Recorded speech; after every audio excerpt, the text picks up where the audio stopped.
Hiya friends, Prepared Suburbanite back at you with a few more thoughts on being prepared. Have you really thought about how you're going to cook your food when you are in a grid down situation or even worse, SHTF? It's always good to have some options available, and I'm going to go through my top 11. I thought it was only going to be 10, but there's a lot more. So stick around.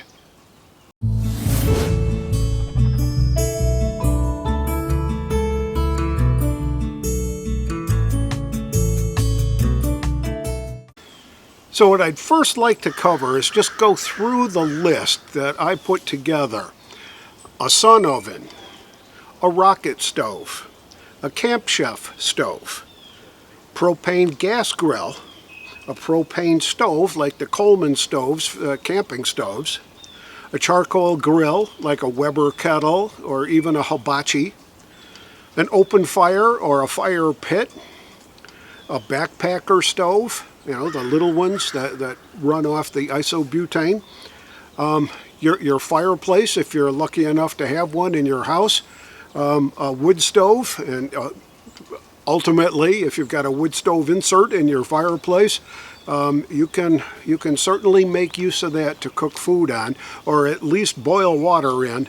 So that's kind of where I want to get started. So what we got here is a rocket stove, and I just assembled this from some extra bricks that we had laying around the house here. We had a sidewalk put in out back. And these were the original bricks and the original sidewalk, and we just saved a bunch of them to use for whatever. And there's, I think, 22 bricks here that you can put together and arrange in a pattern that allows a solid base, a tinder box basically that goes into the center, solid all the way up on the back, and then inside here is where the chimney would be. And once you get that full of dry twigs and whatever else that you feel like burning in there, that thing, you just keep feeding it, and it gets really hot. I've boiled water in that very quickly, similar kind of a thing. So that is one way to cook food when you don't have power in the power grid. Obviously, you can get into things like these camper stoves. They run on isobutane. They have a little rack here. You can put a mug or a metal pot on here and crank it up. You can boil water, you can warm up soup, you can do all kinds of good stuff with these little things, and by the time you pack them all up, it only takes up a tiny bit of room so you don't crowd yourself out. So next up is the tried and true. I've got two of these because we had a piece of property up north and a little cabin up there, and we had one for that cabin and we kept one here at the house, and we sold that property. Now I've got two of them here at the house, which is fine with me. One is two is one, you know how that goes. One is none, two is one. These run off just these little 1 pound propane tanks that you can get pretty much anywhere. I've been picking them up at Walmart or BJ's Club or Costco. That's where they come from. You can refill them using the bigger propane tanks, a special adapter, and you can refill them. I haven't had a whole lot of good luck with that, but these things will cook. They'll do a great job of cooking stews, cooking soups, making coffee, all that kind of stuff. Really, really good, solid backup for your cooking needs if you run out of power. So next on my list is my trusty little Camp Chef stove. We picked this up probably 4 or 5 months ago, and I really, really like it. In fact, I enjoy cooking on it more than I do with the gas grill that's on the deck or with the charcoal cooker that I got. This really gets up to heat fast. It grills the steaks and burgers just perfect. We picked up a cast iron griddle for it that it's got ribs on one side and it's smooth on the other, so that you can make pancakes and all that on the smooth side and flip it over and use it for searing and cooking steaks and burgers and chops and stuff like that. So I found it very reliable, very controllable. The knobs are just very accurate. You can turn it way down, you can turn it way up. Also have a 40-pound propane tank that I picked up about the same time. It's full. Used it probably a dozen times in the last 3 months or so, and this is really going to come in handy when we don't have power, when the grid's down, or when the big S does hit the fan. So next up on my list of alternative cooking methods is my trusty little Weber kettle. It's powered by charcoal. There's a grill inside in here.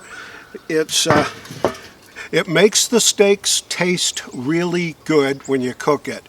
The other thing that I really like about it is that you can shut her down when you're done cooking and save probably a good 1/3 to 1/2 of your charcoal. It just kind of snuffs it out. You charge it back up the next time with some fresh charcoal, light her up, get her going, and it works pretty well. What I don't really appreciate about it, or don't really like about it, is that it's not very adjustable.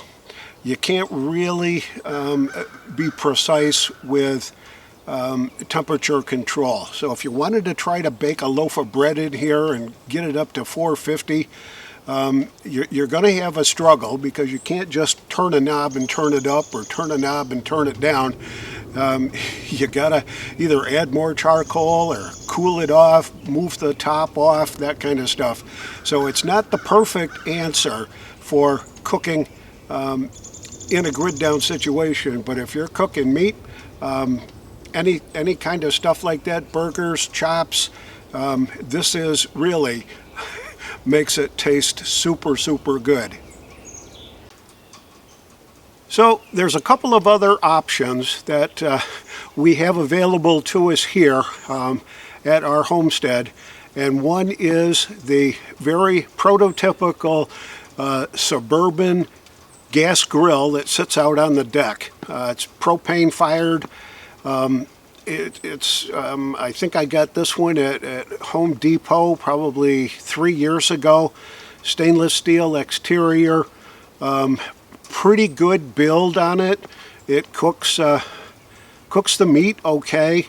It's not as adjustable as the Camp Chef stove is, but it does a pretty darn good job with steaks and burgers and that kind of stuff. You can certainly put a griddle or a grill in it so that you can cook other things. We have tested it and cooked bread in it. If you get it up to temperature and can kind of hold there at about 450 for a half an hour, you can bake a loaf of bread. So they're ubiquitous. They're all over the place. Everybody's got one, and they work okay as an alternate cooking method when the grid goes down, when the S hits the fan. The other option that you've got is open fire.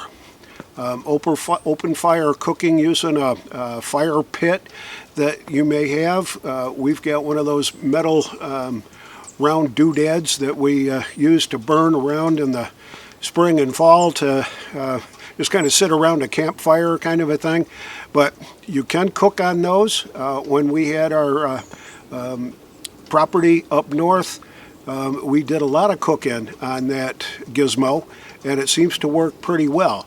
I did pick up a tripod for it with a chain so that you can hang a Dutch oven over the fire, and it's adjustable, so you can lengthen the chain or whatever. You can brace it up if you need to. It works pretty well for cooking stews and soups and things like that. So if you've got one, that's another alternative for cooking in the grid down situation when the S hits the fan. The other very important consideration that you have to plan for and you have to kind of stock up on is the fuel that powers all these doodads. You got to have a supply of propane. I've got a 40-pound tank. I got 3 20-pound tanks that are really not 20 anymore. They're only 15 because that's as far as they fill them for the exchange types. But you've got to have propane. The little 1-pound canisters are great for the little stoves and stuff. And like I said before, you can refill them if you get the adapter and follow the instructions very precisely. There's dozens of how-tos on YouTube about how to fill those little jugs. And like I said, I've never really had much luck getting them all the way filled. I can get them maybe 2/3 of the way filled, and that's about it. And I've tried freezing the canisters, and I've tried the upside down method, and this one and that one, hot weather, cold weather. Best I can get's maybe 2/3 full. So that's one of the fuel supplies that you need. If you're going to be using things like the backpacker stove, you're going to need isobutane, or regular butane, I guess, also works in those. There are other types of stoves that are dual fuel kind of stoves. That they're little portable jobs that a lot of folks put in their camping trailers or have as backup, that you can use both, not both at the same time, but you can use either propane or butane with them.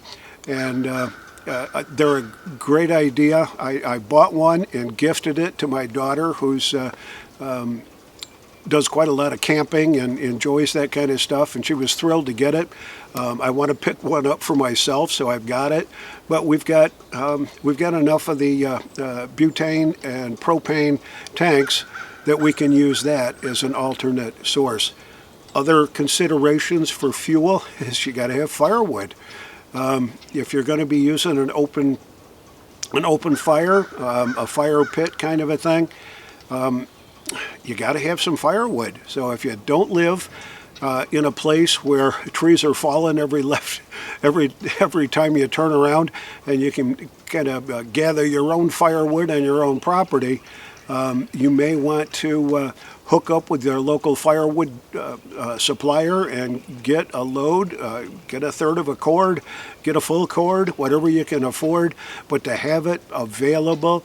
If you've got a fireplace, if you're going to be doing any cooking, open fire or fire pit kind of a thing, really good to have firewood and some availability for that firewood. The other thing that you're going to need is charcoal and charcoal briquettes.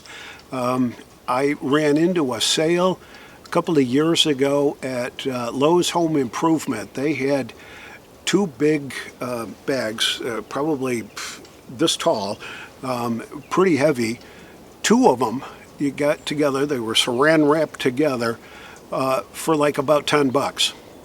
So I got 3 of them that particular day, and I still, we use the charcoal cooker probably once a month, and I've still got, let's see, 3.5 bags, 3.5 bags left out of 6 that we got a couple of years ago. They do collect a little bit of moisture over time, but it doesn't ever really seem to be a problem as long as you're building the fire properly. They'll kind of dry out as they burn, and it seems to work out pretty well. With everything that's going on in the world today, the stuff going on in Europe, the stuff going on here in the United States, the political division that's going on right now, I think it's incumbent on us as preppers in the prepper community to share our knowledge, to share our hints, to share our tips. So I'm going to ask you all, I gave you 11 alternate sources of cooking. If and when the grid goes down or the S hits the fan, if you can think of more, please let me know in the comments down below. If you like these kind of videos, please hit the like button. Make sure you're subscribed, and make sure you're subscribed. Double check if you're a subscriber. Just double check for me. And that's it from this homestead. This is the Prepared Suburbanite reminding you to be prepared always, and I'll see you all on the next video.